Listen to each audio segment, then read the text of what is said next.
Alhamdulillah baik Bu. Makasih ya sudah menyempatkan waktu ya. Iya. Gimana Bu Emma ini? Ada apa? Saya ini rencananya mau coaching Bu dengan Pak Nawir, karena kebetulan Pak Nawir ada masalah tadi cerita ke saya, kepengen bertemu. Nah, saya ingin kalau Bu Aisyah punya waktu nih, Bu Aisyah bisa mengobservasi kegiatan coaching kami nanti begitu. Kapan nih coachingnya? Rencananya nanti sih habis ini istirahat itu Bu, jadi istirahat. Oh, oke, hari ini bisa ya? Berarti ya, insya Allah bisa Bu Emma. Ya, nanti saya akan ini ya hadir di situ ya. Iya. Oke, sebelumnya saya boleh tanya nih sama Bu Emma. Boleh. Kira Bu Emma sudah punya kompetensi apa nih untuk melakukan coaching?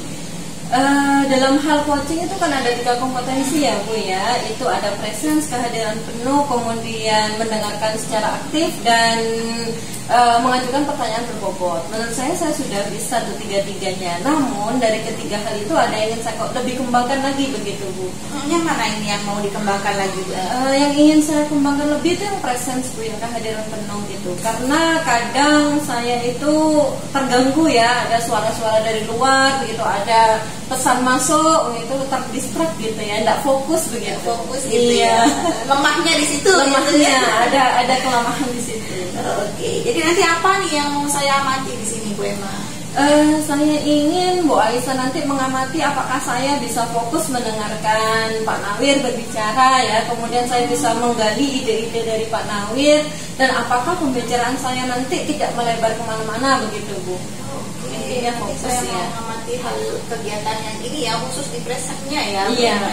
Nah, jadi kira-kira menurut Bu Emma yang menjadi indikator keberhasilan bahwa kompetensi ini berkembang dengan baik apa nih Bu Emma? Menurut saya yang menjadi indikator ya saya bisa hadir penuh ya Bu ya. Tandanya apa? Tandanya saya bisa menggali ide-ide dari Pak Nawir untuk menyelesaikan masalahnya sendiri begitu ya. Oke, siap-siap, nanti saya coba mengamati kegiatan ini ya, saya fokuskan di situ nanti. Oke, jadi nanti harapannya apa nih setelah melakukan coaching sama Pak Nawir, apa nih yang diharapkan? Harapan saya tentunya dari kegiatan observasi ini saya bisa mengetahui nih Bu, kekurangan saya apa dalam hal coaching ini, apalagi yang perlu saya perbaiki dalam coaching ini. Terutama yang ini ya, terutama presence. Kalau untuk Pak Nawirnya ya saya berharap kegiatan coaching yang kita lakukan nanti bisa mengembangkan ide beliau untuk menyelesaikan masalahnya sendiri begitu. Oke, nah ini di sini ada rubrik nih Bu Emma, coba kita saya perlihatkan dulu ya. Ini akan nanti saya gunakan untuk penilaiannya. Apakah sudah sesuai Bu Emma?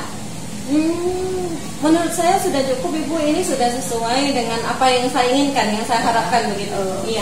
Siap-siap. Nanti saya gunakan rubrik ini untuk menilai Bu Emma ya. Siap. Oke, sampai ketemu nanti ya Bu Emma pas jam. Iya, ini bentar lagi kayaknya. Tinggal nunggu Pak Nawir saja datang ya. Oke, siap-siap.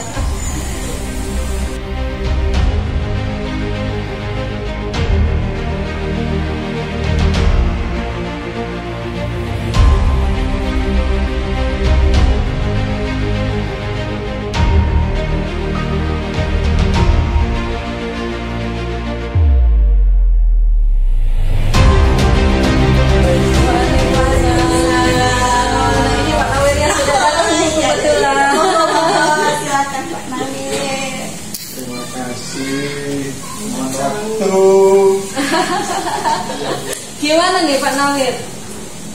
Kenapa kok ingin ketemu saya? Apa masalahnya nih Pak? Seperti janji saya kemarin dulu, saya ingin curhat, ingin cerita. Iya, apa masalahnya Pak? Ingin diskusi ya di tempat kerja kita ini. Jadi apa? Saya merasa gitu, teman-teman guru itu terutama yang senior itu lebih banyak menerapkan pola pendidikan lama. Begitu. Anak tidak mengerjakan PR, suruh lari. Anak terlambat, push up misalnya. Anak tidur di kelas, bersihkan kamar mandi.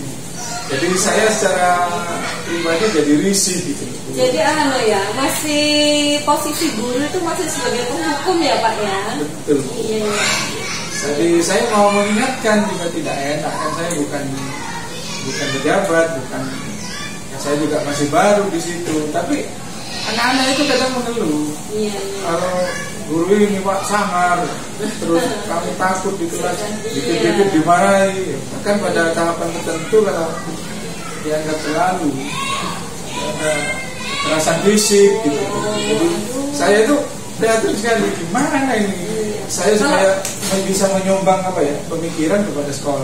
Iya, kalau kayak gitu anak-anak tidak nyaman juga belajar ya Pak ya. Iya, Bu. Iya.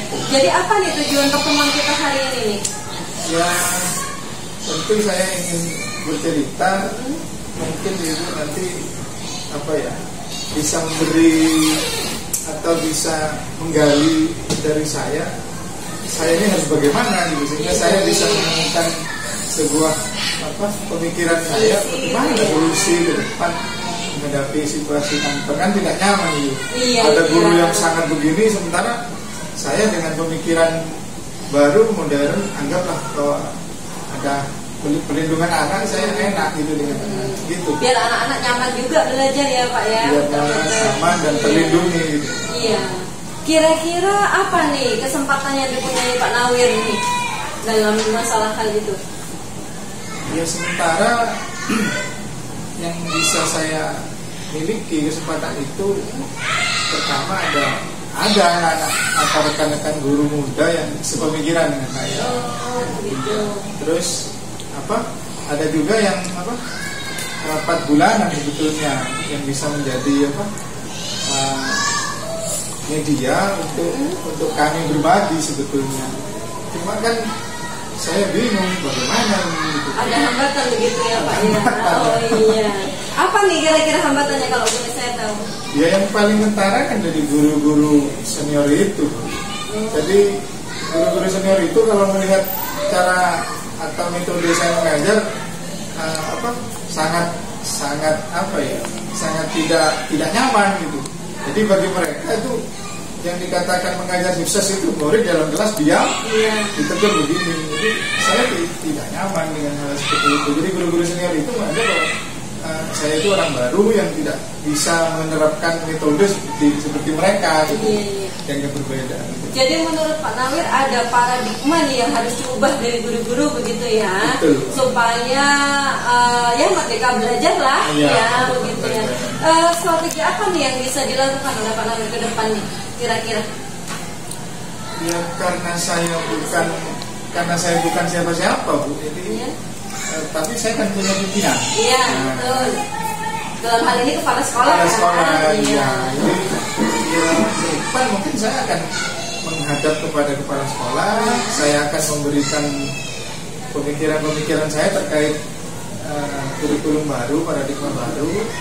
Terus nanti ya mohon kepala sekolah berkenan, misalnya kalau ada rapat nanti menyampaikan itu sebagai sebuah agenda atau sebuah materi rapat loh. Ya tujuannya apa ya? Perubahan paradigma pendidikan itu. Iya, materi apa yang bisa diberikan Pak Nawir nih ke teman-teman agar paradigmanya bisa berubah nih kira-kira? Ya disiplin positif misalnya, terus bagaimana institusi ya, terus keyakinan kelas misalnya itu harus diterapkan. Jadi guru tidak berfungsi sebagai komandan, penghukum dan satpam misalnya di sekolah yang tiap hari hanya kerjanya menghukum anak. Jadi sudah waktunya menurut saya itu ditinggalkan. Iya. Di situ. Jadi rencananya nih Bapak mau memanfaatkan rapat bulanan untuk diseminasi disiplin positif begitu ya? Iya. Itu kalau kita begitu kita akan ada ketersambungan informasi atau penularan. Iya, pemahaman gitu. Jadi transfer pengetahuan. Guru-guru yang lama ini harus memahami begitu ya gitu. Iya. Kira-kira kapan nih Pak waktunya Pak mau dilaksanakannya? Biasanya kami itu kan tiap 3 bulan itu ada evaluasi, ada rapat. Ini udah jalan 1 bulan setengah ya, berarti kurang 1 bulan lagi ada di sana. Kira-kira apa nih komitmen Bapak nih untuk merubah paradigma itu tadi? Ya saya perlu menata kembali hati saya untuk sungguh-sungguh bahwa ini zona tidak nyaman. Ini akan menghadapi banyak resistensi penolakan, tapi saya akan mencoba untuk memperkuat ini bahwa saya harus maju. Terus yang kedua ya, saya akan minta dukungan dari teman-teman yang seide dengan pemikiran saya bahwa pendidikan itu harus menebalkan kodrat anak, mengajarkan bukan membuat anak tidak nyaman di sekolah.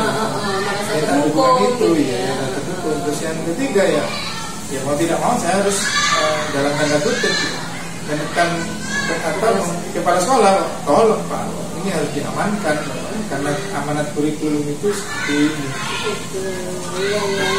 Begitu saja ya. Kira-kira tolak ukurnya apa Pak? Kalau strateginya Bapak sudah berhasil gitu? Ya, tidak ada anak yang tidak nyaman di sekolah. Gitu ya, tidak ada yang mengeluh lagi. Tidak ada guru yang saya lihat tiap hari berdiri di lapangan sambil pegang pentungan misalnya. Gitu. Tidak ada anak yang bersih-bersih kamar mandi. Oh gitu. Tugasnya siapa seharusnya bersih-bersih kamar mandi Pak? Sudah ada tukangnya ya? Ada. Pak Ibu di sekolah. Tidak ada anak yang lari-lari sambil teriak, saya tidak akan mengulang lagi. Saya gitu. Padahal nggak ada kaitan itu. Iya. Mengerjakan PR tapi kok disuruh lari-lari. Sementara PR-nya tetap tidak tergertak juga. Oh iya. Itu mungkin tugasnya di situ. Guru-guru terbuka wawasannya, anak-anak semakin nyaman di sekolah itu. Kira-kira nanti siapa ya yang bisa membantu Bapak ya dalam menjaga komitmen ini nih? Ya dukungan ya paling nomor satu ya dari kepala sekolah. Karena ya. saya bukan pejabat atau bukan pengelola, pimpinan di deretan jajaran pimpinan di sekolah. Terus yang kedua ya teman-teman guru yang seide itu saling berkolaborasi ya saya mendukung. Terus yang ketiga, jika misalnya ya kalau ada guru-guru yang masih karena ini perlu kebiasaan ya mengajak guru-guru nanti berdiskusi misalnya, atau mereka nanti kita ajak berlatih gitu bagaimana menangani kalau pelanggarannya ya sakit kepala ya obatnya sakit kepala, jangan sampai sakit kepala diberi obat sakit perut misalnya. Iya. Yang penting itu ya supaya anak-anak nyaman berada di sekolah begitu ya Pak. Ya itu intinya mereka merdeka betul. Jangan sampai pendidikan jadi seperti penjajahan gitu. Oke Pak, menutup pembicaraan kita nih karena ini sudah hampir masuk ya, sudah hampir masuk. Kesimpulannya apa nih langkah-langkah yang mau dilakukan Pak Nawir nih? Iya. Ya. Dari pembicaraan kita tadi. Iya, ketemu ternyata. Iya. Langkah-langkah yang saya lakukan selain ini ya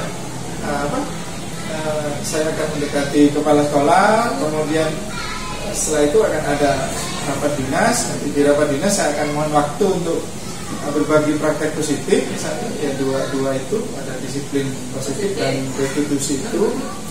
Terus yang ketiga nanti ya setelah itu selesai nanti saya akan membuat semacam mungkin instrumen atau formulir atau rubrik lah nanti bagaimana memantau mengawal agar ini tidak ada hukuman lagi dan seterusnya gitu.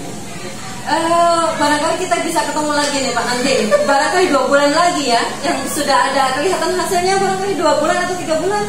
Iya 2 bulan. Kalau 1,5 berarti ya 3 bulanan. Sekitar 3 bulan ya. Oke. Ya. Saya tunggu nanti ya cerita baiknya ya. Saya ada jam mengajar ini soalnya. Iya Bu, terima kasih. Iya. Terima kasih Bu. Assalamualaikum. Waalaikumsalam.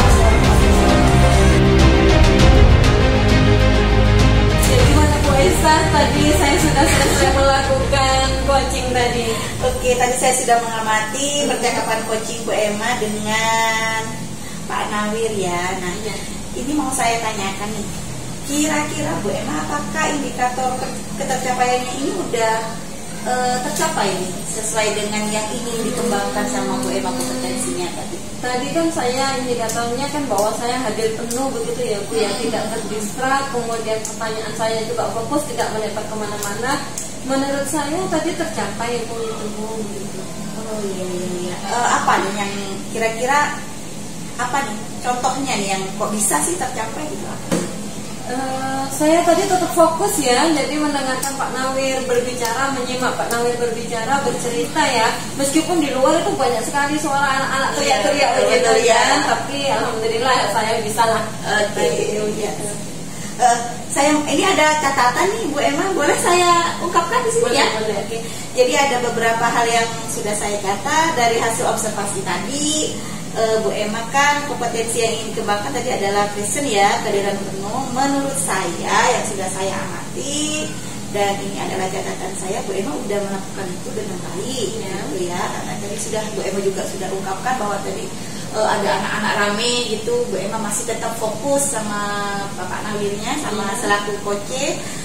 Terus saya juga lihat gestur tubuh Bu Emma yang menatap Koci, kemudian Bu Emma juga mengangguk-anggukkan kepala sebagai respon bahwa Bu Emma paham apa yang diungkapkan oleh Koci. Mungkin ini yang sudah saya terima nih, yang sudah saya tangkap dari hasil percakapan Bu Emma tadi dengan Bapak Nawir. Nah, untuk selanjutnya di Bu Emma mungkin ada lagi nih kompetensi lain yang ingin dikembangkan ya. Barangkali setelah ini saya pengen mengembangkan kemampuan saya untuk bertanya dengan pertanyaan yang berbobot ya Bu ya. Barangkali itu ya yang bisa saya tingkatkan ya. Okay. Setelah presence ini berhasil, barangkali berikutnya adalah mengajukan pertanyaan berbobot. Nah mungkin kira-kira apa nih yang akan dilakukan Bu Emma untuk meningkatkan kompetensinya ini? Saya akan mencari referensi barangkali ya Bu ya, bagaimana sih cara untuk membuat pertanyaan berbobot itu. Mungkin ada tips-tips atau kiat-kiat begitu dengan melihat contoh-contoh coaching begitu ya. Atau saya juga akan melakukan proses coaching dengan beberapa teman lain begitu ya. Kan setiap orang gaya penyampaiannya berbeda-beda nih. Nanti akan ada tantangan-tantangan baru nih begitu. Jadi berlatih terus ya Bu Emma ya. Iya betul. Mungkin cukup ini Bu Emma. Saya sudah melihat Bu Emma sangat bagus sekali tadi. Apalagi di fokus untuk personnya ya. Mudah-mudahan kita bisa ketemu lagi nih. Iya. Jadi sudah sangat puas saya hasil percakapan coachingnya. Bu Emma sebagai itu sudah Pak Nawir sebagai coachingnya. Oke, bisa ketemu kapan-kapan lagi ya. Boleh. Iya. Saya mengucapkan terima kasih banyak Bu Aisyah karena Bu Aisyah mau ya bersedia untuk melakukan observasi atas coaching saya ya. Iya. Dan jangan, saya harap tidak keberatan lah. Saya malah senang ini dipercayakan kalau Bu Emma jadi supervisi. Terima kasih banyak loh ini. Ini juga suatu penghargaan buat saya karena sudah Bu Emma percaya sekali. Sama-sama. Ketemu lagi lah ya. Oke. Assalamualaikum. Waalaikumsalam.